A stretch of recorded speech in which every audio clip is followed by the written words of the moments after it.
A very good morning to all of you students. I welcome you once again in the English class organized by Kendriya Vidyalaya Singrauli. And in today's session, we are going to take up something which is entirely different from what we had been discussing for the past so many days, right? Yes, I am talking of grammar section here. All of us are well aware that grammar is the foundation of a language, right? Grammar forms the basis of any language, and so is the case with English as well. So, in today's class, we are going to discuss about the passive, use of passive. Now, I hope all of you have read about voice or active and passive voice. Yes? Good.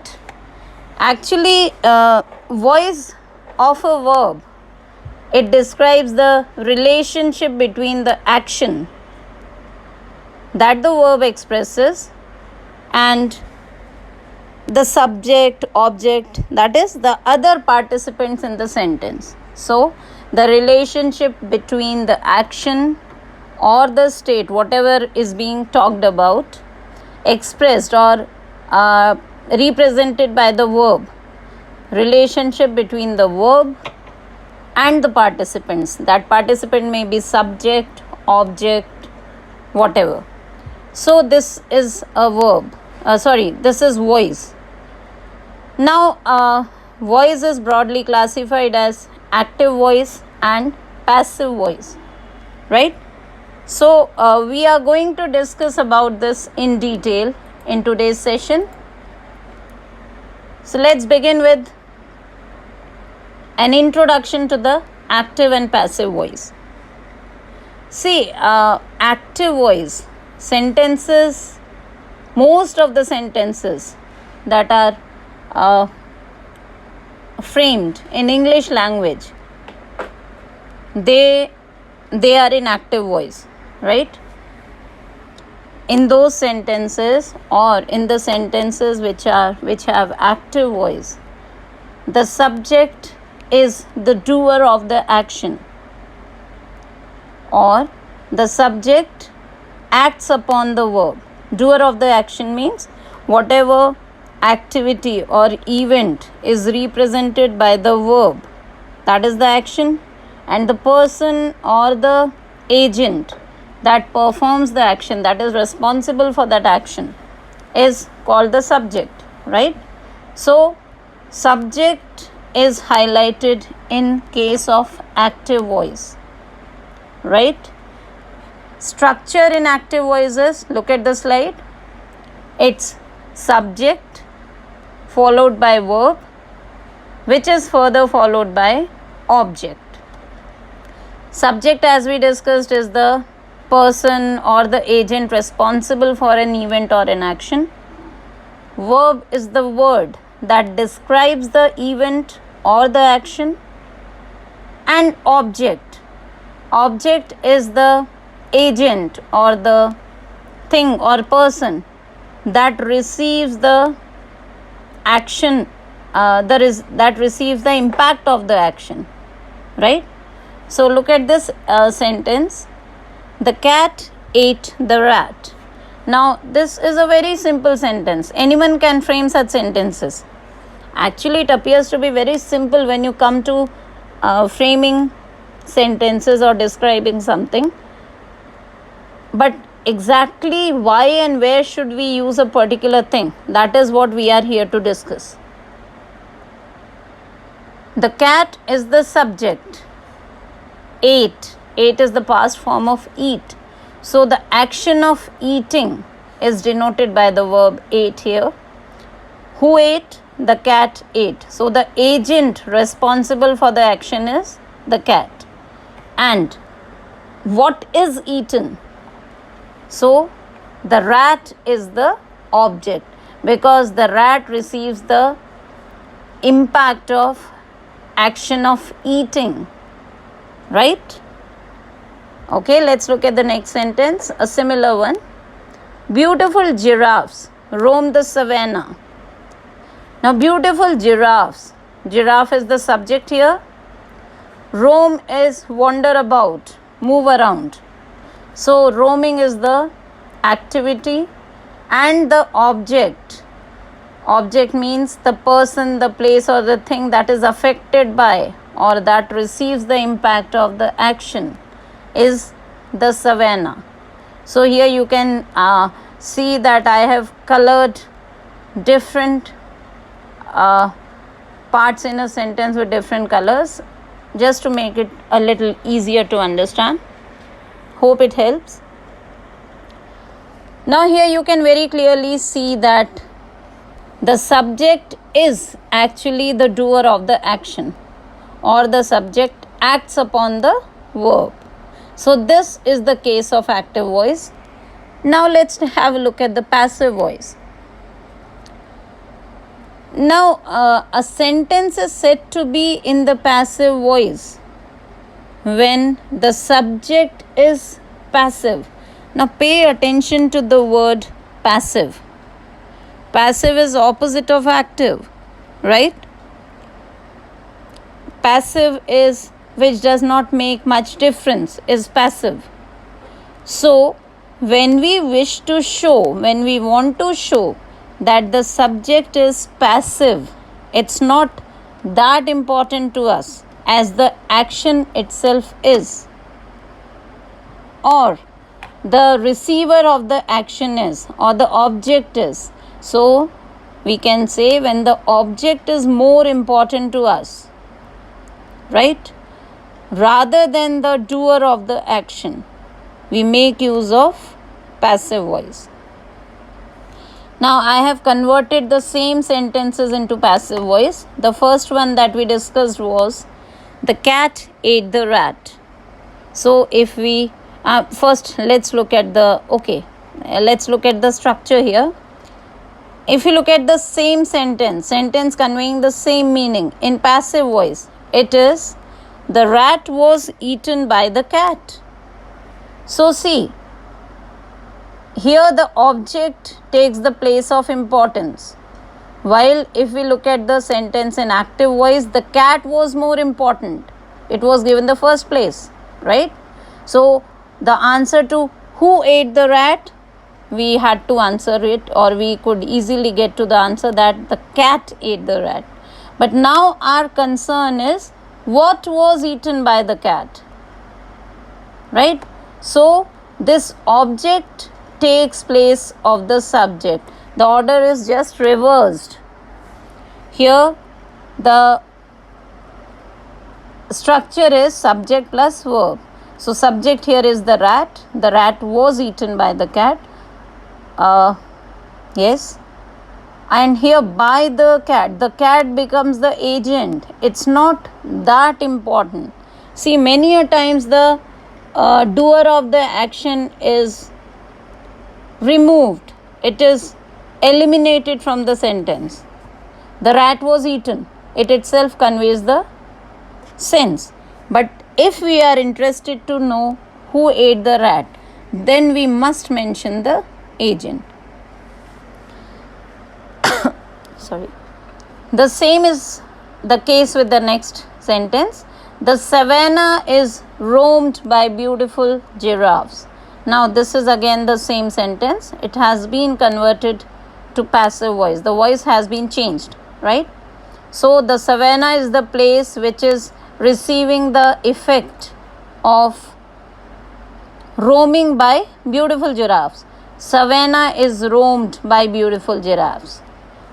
Now in these cases, the subject is acted upon by the verb, right?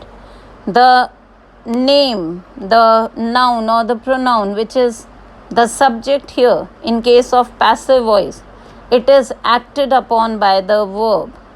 So subject is passive, right? So we can conclude that The active voice emphasizes the person or agent. The active voice emphasizes the person or agent who performs an action. In short, the actor. Now look at this line. So when we want to emphasize, when we want to show the importance of the actor or the doer of the action, we make use of active voice. The passive voice emphasizes the recipient of the action or sometimes the action itself. And just opposite is the case with passive voice. When we wish to highlight the importance of the recipient of the action, the person or the thing that receives the action or that is affected by the action, we make use of passive voice. Now we have been talking about active and passive voice, and have we ever wondered why do we need to use passive voice when it's so easy, when it's so convenient to convey anything through the use of active voice? Sentence construction in active voice is very simple as compared to passive voice, but still there are various situations that when we need to make use of passive voice, we have to keep in mind, right?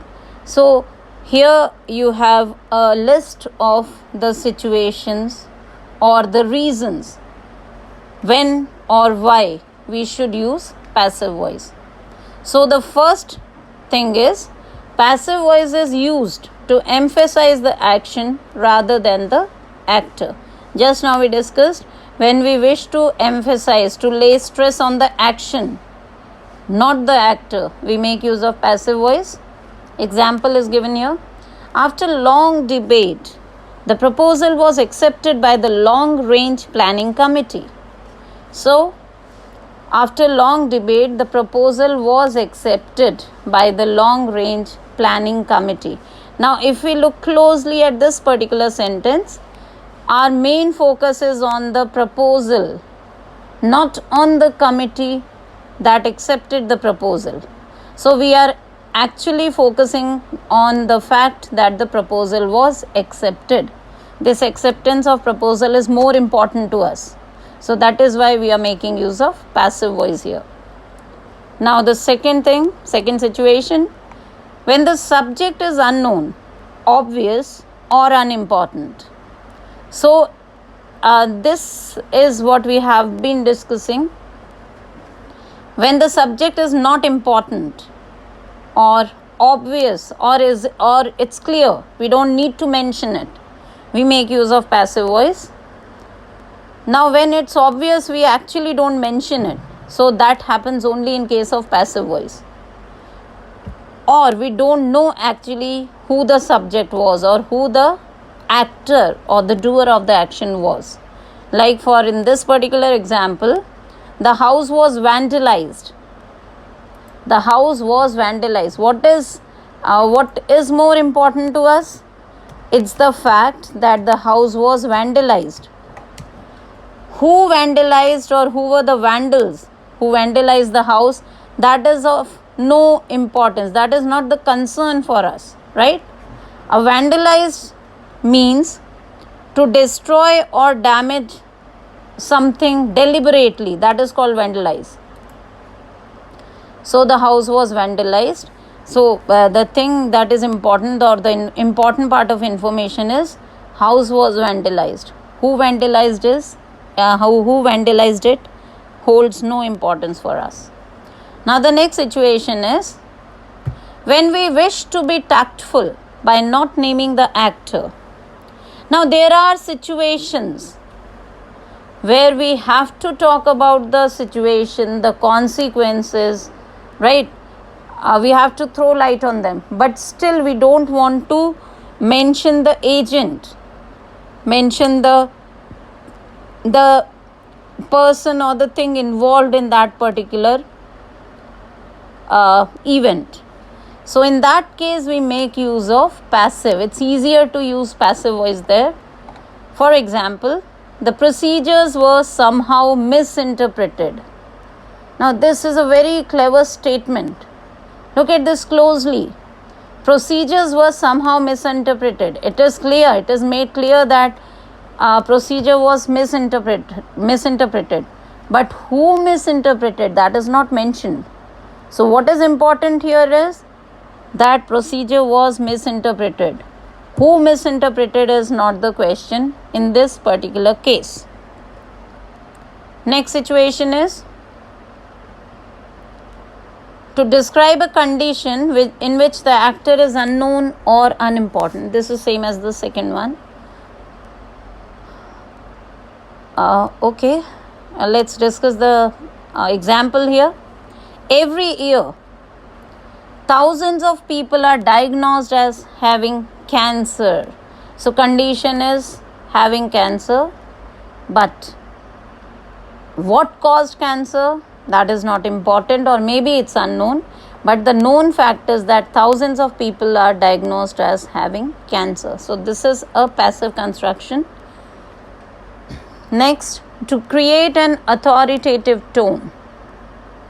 So by it's very amusing, by making use of passive voice, very politely without offending anyone, we create an authoritative language or tone. Look at the example here. Visitors are not allowed after 9 p.m. The language, see, first thing what is not made clear here is who is the actor, who is the person who said this, right?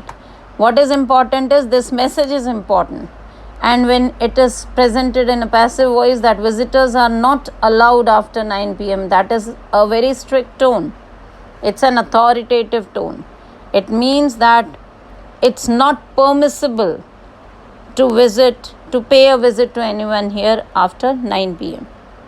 So these are the various situations, various incidents when we make use of passive voice.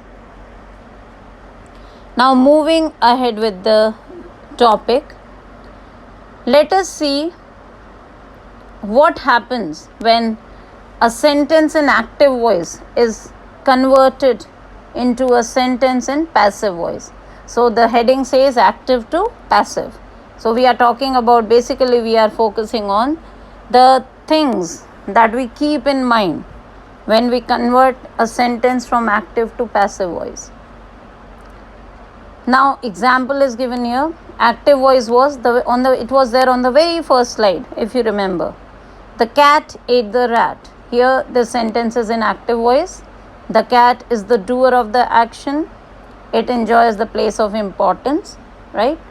And it enjoys the place of importance means it sounds clearly that this is more important to us than the object.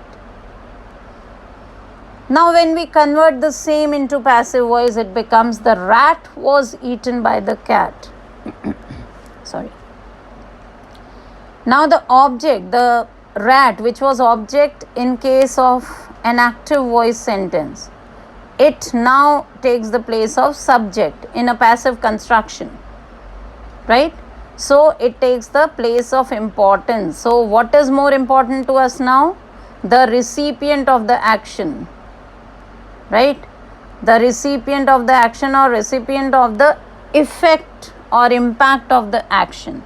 Here it is the rat. The rat was eaten by the cat. Now as I told you then as well, that we can nominalize this thing. It may be included, it may not be. It depends on the way we want to present it. But what is fixed here is that the object takes the place of the subject. Now let us talk about the points that are to be kept in mind when we convert a sentence from active to passive voice. So first point is, object of the sentence of active voice takes the place of the subject. Object of the sentence of active voice the thing or the person which was object in active voice, it takes place of subject in passive voice. So here the cat is replaced with the rat. Yes, the rat was eaten. Now rest is not so important. What is important to us here is the rat. Second point, subject of the sentence of active voice takes the place of the object or is removed. So just now we discussed this. Subject of the sentence of active voice takes the place of the object. So as we discussed earlier, the order is just reversed. Subject becomes the object, object becomes the subject. So in this case we are focusing on the cat, or maybe we may remove it if we don't want to know who ate the rat. Now next point, the verb to be. Now what are the different forms of the verb to be? Is, was, were, right? Many more are there depending on the tense. So these are the basic forms of the verb to be. The verb to be is used in the same tense as the main verb. Now look at the same sentence. See, I have tried to explain it using the same sentence, right? So the sentence was, the rat was eaten by the cat. Active voice it was, the cat ate the rat. Ate, this is second form of verb, past tense. So when we convert a sentence from active to passive voice, we are careful to see that the tense of the verb does not change, right? So cat ate, when it was converted to was eaten. So second form was taken care of. Had it been the cat eats the rat, then it would have been the rat is eaten by the cat. So we have to take care, we have to be careful enough that the tense of the verb does not change, form of the verb does not change. So this can be brought into effect by making careful choice of the verb to be, different forms of the verb to be, right? The next point is past participle of the main verb, or V3. V3 is third form of the verb. Third form of the verb is used in passive construction. So here was eaten, this is third form of the verb, past participle. Eaten is the past participle of eat. So this thing also has to be taken care of. Now we are talking about passive voice, right? Now present tense passive construction is also there, past tense passive construction is also there, and these are the two constructions which are very commonly used in English. So we have to be clear about the use of these two, when to use present tense passive and when to use past tense passive. So let's take up present tense passive first. The passive construction in present tense is used when we describe processes or when we talk about processes, right? When we describe a procedure. For example, first the apples are picked, then they are cleaned. Now this here a process is being explained, although I have not given you the complete sentence here. It may be first the apples are picked, then they are cleaned, then they are packaged and sent to the market. This can be one example, right? So we are when we have to describe a process, we make use of present passive. Present passive construction is used. Now second use of present passive construction is when we express general thoughts, opinions or beliefs. For example, remember we are talking of general thoughts, what people generally think of something, what is general opinion about a particular thing, or what are the beliefs or what is the belief associated with a particular place or thing. Like for example, Taj Mahal is considered the pride of India. Now this is a sentence. Considered. This is a general opinion. It's a general opinion that Taj Mahal is the pride of India. Right?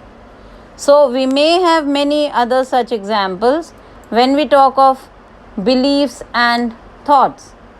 Right? Okay.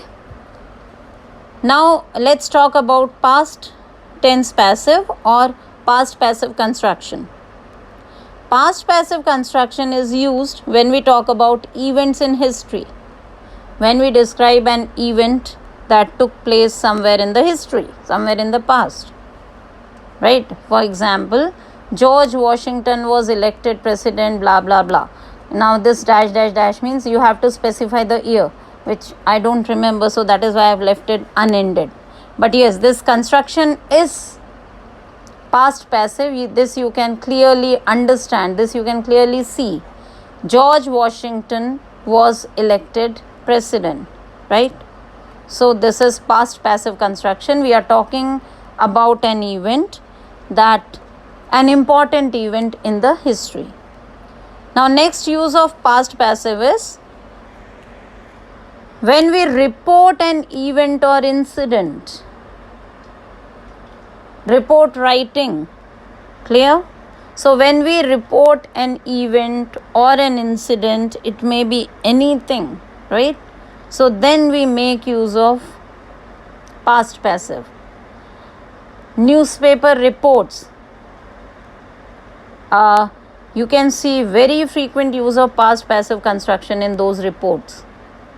For example, the Children Fest was organized in KV Singrauli on dash dash dash, on whatever date. You can mention any date out here. So the example is or the event is, we are reporting the event of Children Fest that was organized in KV Singrauli on a particular date. So in that case also we are going to make use of past passive construction. Now children, I hope you are able to I hope the contents are clear. The difference between active and passive is clear to you. When to use passive, why do we use passive, and when do we use present passive construction and past passive construction. I think all these things, I hope they are clear to you. In case of any queries, the next Google Meet session which we are going to hold, right, in a day or two, we can discuss things in that particular Google Meet session. For that you have to be prepared. Watch the video carefully. Note down, take a note of anything that you find to be difficult or not clear to you. We can always discuss. Your queries are always welcome, and Google Meet is the platform that provides us an opportunity in the present scenario when we are going through the experience of having online sessions, right? So that is the best platform that we can interact, or we can discuss our queries related to a particular topic. Okay, so now I have a very simple exercise for you people. Just have a look at the next slide and try to attempt this exercise. We'll be discussing about it in the next session, right? Okay, let's have a look at the question. Fill in the correct passive form of the verb in brackets. So all these sentences, they are in active voice. No, sorry, they are not in active voice. They are incomplete sentences in passive construction only. But the passive form of verb, you have to select and complete the sentence using that. For example, after the earthquake, aid was sent to the people of Haiti. Now see, look at this. Was sent. Right? Was sent. So this is passive construction. The electricity was cut off because the bill hadn't been paid. So here we have two passive constructions. Electricity was cut off, bill hadn't been paid, right? Okay, so go through these 7 sentences. Very simple sentences are there. You can easily do it, I know that very well, but still, if you have any doubts, any queries, you are most welcome to discuss it with me, right? Or with your classmates, with your schoolmates on the platform of Google Meet, where we will be discussing many more things, right? So I'm again reminding, whenever you have any doubts, please take a note of it and do discuss it in the next session that is conducted on live session that is conducted on the Google Meet. Okay, that's all for today's class. Thank you all. Have a nice day.